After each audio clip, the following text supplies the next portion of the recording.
And now Chapter 3, Liberation from the Illusory Energy.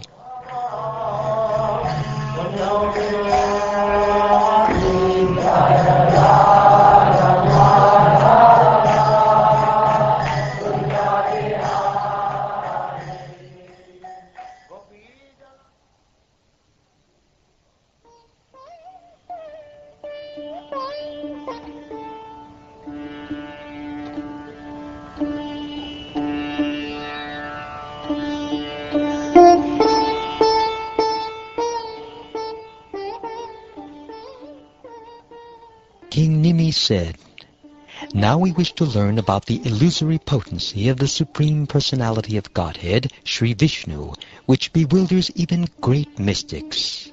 My lords, please speak to us about this subject. Although I am drinking the nectar of your statements about the glories of the Supreme Personality of Godhead, my thirst is not yet satiated. Such nectarine descriptions of the Lord and His devotees are the actual medicine for conditioned souls like me, who are tormented by the threefold miseries of material existence." Sri Antariksha said, "O mighty armed king, by activating the material elements, the primeval soul of all creation has sent forth all living beings in higher and lower species, so that these conditioned souls can cultivate either sense gratification or ultimate liberation according to their desire. The supersoul enters the material bodies of the created beings, activates the mind and senses, and thus causes the conditioned souls to approach the three modes of material nature for sense gratification.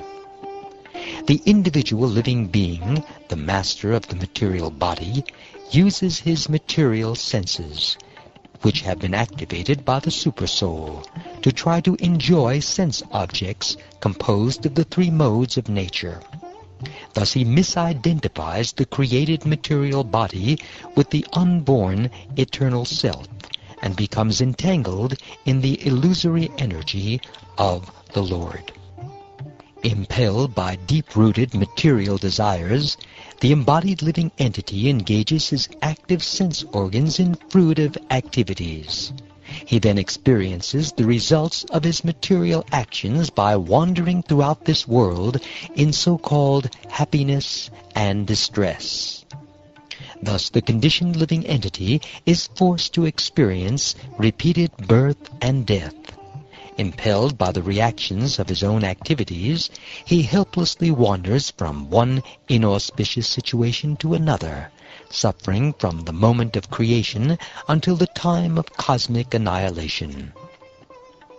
When the annihilation of the material elements is imminent, the Supreme Personality of Godhead, in his form of eternal time, withdraws the manifest cosmos, consisting of gross and subtle features, and the entire universe vanishes into non-manifestation.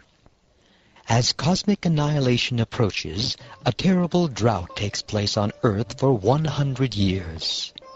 For 100 years the heat of the sun gradually increases, and its blazing heat begins to torment the three worlds. Beginning from Patalaloka grows a fire emanating from the mouth of Lord Sankarshan. Its flames shooting upward, driven by great winds, it scorches everything in all directions. Hordes of clouds called Samvartaka pour torrents of rain for 100 years. Flooding down in raindrops as long as the trunk of an elephant, the deadly rainfall submerges the entire universe in water. Then Vairaj Brahma, the soul of the universal form, gives up his universal body, O king, and enters into the subtle, unmanifest nature, like a fire that has run out of fuel. Deprived of its quality of aroma by the wind, the element earth is transformed into water. And water, deprived of its taste by that same wind, is merged into fire. Fire, deprived of its form by darkness, dissolves into the element air. When the air loses its quality of touch by the influence of space, the air merges into that space.